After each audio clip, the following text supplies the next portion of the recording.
Hello friends, मैं आपकी दोस्त सुधा सिंह विकलांग साथी ट्रस्ट के दिव्यांगम चैनल से आप सबका स्वागत करती हूँ। आशा करती हूँ आप लोग स्वस्थ होंगे। तो फ्रेंड्स, आज मैं एक ऐसी कहानी लेकर आई हूँ जिसे सुनकर आपका दिल सच में रो उठेगा। और इस कहानी का शीर्षक है मुस्कान, जिसे अंजू शर्मा जी ने लिखा है। बहुत ही खूबसूरत कहानी है, बहुत ही प्यारी कहानी है। तो मैं कहानी शुरू करती हूँ। आंटी, आप मुझे बार बार क्यों देखे जा रही हैं? क्या मेरे चेहरे पर कुछ लगा हुआ है? मेघा ने जब एक 45 साल की प्रौढ़ को अपनी तरफ बार बार घूरते हुए देखा तो उससे रहा नहीं गया और उसने आगे बढ़कर पूछ ही लिया कि क्या मेरे चेहरे पर कुछ लगा हुआ है। नहीं बेटा, मैं तुम्हें घूर नहीं रही हूँ, बस मेरा ध्यान तुम्हारी मुस्कुराहट पर आकर रुक जाता है। तुम तो बिल्कुल मेरी बेटी जैसी दिखती हो। तुम उसी की तरह हंसते हुए, तुम्हारे गालों में गड्ढे भी पड़ते हैं। और इतना कहकर सुनीता जी पीछे मुड़ी और अपने आंसू को पोंछती हुई मॉल से बाहर निकल गईं। तेज़ कदमों से चलती हुई वह घर पहुंची और अपने कमरे में आकर बेड पर लेटकर रोने लगी। उनके पति महेश ने उन्हें आवाज़ दी, क्या हुआ नीता? पर वह बोली नहीं। महेश ने उनके पास जाकर पलंग पर वो बैठ गए और सुनीता का सिर सहलाने लगे और उन्होंने कहा, चुप हो जाओ, कुछ तो बताओ, क्या हुआ? किसी ने कुछ कहा है क्या तुमसे? इसमें सुनीता जी ने कहा कि नहीं। उन्होंने भारे मन से इतना ही वो कह पाई और मुंह धोकर वो रसोई में नाश्ता बनाने के लिए चली आई। महेश को कुछ समझ में नहीं आ रहा था। वो सुनीता जी से बहुत प्यार करते थे और उनकी जरा सी भी उदासी या परेशानी उन्हें विचलित कर देती थी। वो कभी उन्हें दुखी नहीं देख सकते थे। वो प्यार से नीता से वो कहते हैं कि उन्होंने नीता से कहा कि आखिर तुम्हें दिक्कत क्या है, तुम क्यों रो रही हो? पर उन्होंने कुछ नहीं कहा और वो उनके पीछे पीछे रसोई में चले आए। उन्होंने कहा कि देखो नीता, अगर तुम ऐसे ही दुखी रहोगी तो मेरे लिए बैंक जाना मुश्किल हो जाएगा।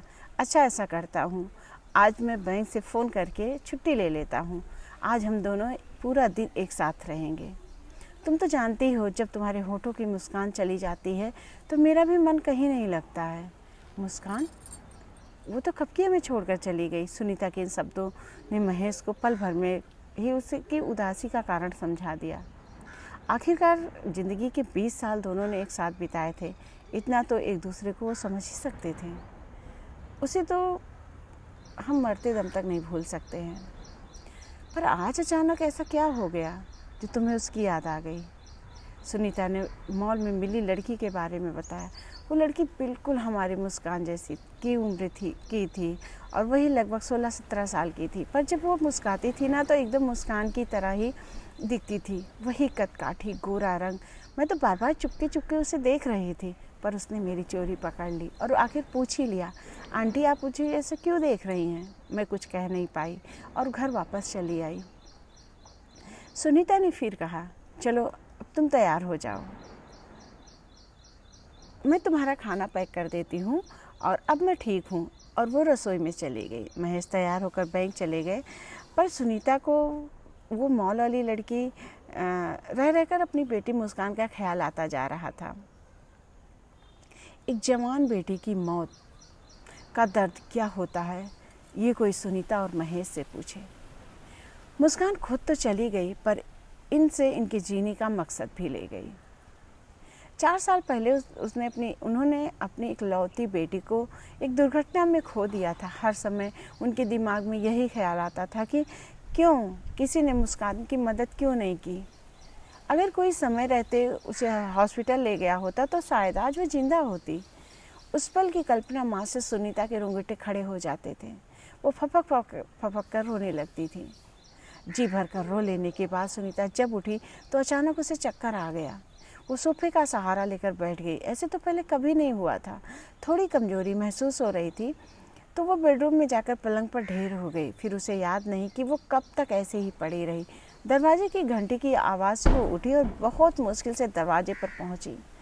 महेश उसके लिए उसकी मनपसंद चमेली की फूलों का गजरा लेकर आए थे। चमेली की खुशबू उसे बहुत अच्छी लगती थी, पर आज ऐसा न था, उसे कुछ भी अच्छा नहीं लग रहा था। चाहकर भी वो उस गजरे को हाथों में उस गजरे को हाथों में नहीं ले पाई। जैसे ही महेश उसके बालों में गजरा लगाने लगे के लिए आगे बढ़े तो उसने रोक दिया। प्लीज़ महेश, आज मेरी तबीयत ठीक नहीं है। क्या हुआ? क्या तुम अभी भी सुबह वाली बात से परेशान हो? महेश ने कहा और उसके हाथ पकड़ कर उसे सोफे पर अपने पास बैठा लिया। आज सुबह ही से ही कमजोरी महसूस कर रही हूँ और चाह कर भी नहीं उठ पा रही हूँ, सुनीता ने बताया। महेश ने उसके हाथ को पकड़ कर कहा, अरे कुछ नहीं हुआ है, वो सुबह वाली बात तुम सोचे जा रही हो और मैं दावे के साथ कह सकता हूँ तुमने खाना भी नहीं खाया होगा। सुनीता चुपचाप अपने पैरों को देखती रही। अच्छा चलो आज बाहर खाना खाते हैं, बहुत दिन हुए मैं अपनी बीबी के साथ बाहर खाने के लिए गया ही नहीं। महेश सुनीता की उस उदासी से छुटकारा दिलाना चाहता था जो कि हर पल उसे डस रही थी। उसके लिए शायद वो दुनिया की आखिरी चीज़ होगी जो वो देखना चाहेगा। सुनीता का उदास चेहरा उसको तो दो जहान और सारी खुशियाँ सुनीता तक ही सिमट कर रह गई थी। मुस्कान के जाने के बाद दोनों तैयार होकर पास के होटल में खाना खाने चले गए। महेश ने उन सभी चीज़ों को मंगवाया जो सुनीता की मनपसंद था ताकि वो उदासी से बाहर निकल सके। अरे बस करो, मैं इतना नहीं खा पाऊँगी। जब महेश मेरे को ऑर्डर लिख रहा था तो उसने बीच में ही कहकर रोक दिया। अरे तुम अकेले ही थोड़ी ना खाओगी, मैं भी तो खाऊंगा। भैया तुम जाओ और फटाफट सारी चीज़ें ले आओ, मैं अपनी बीबी को अब और उदास नहीं देख सकता।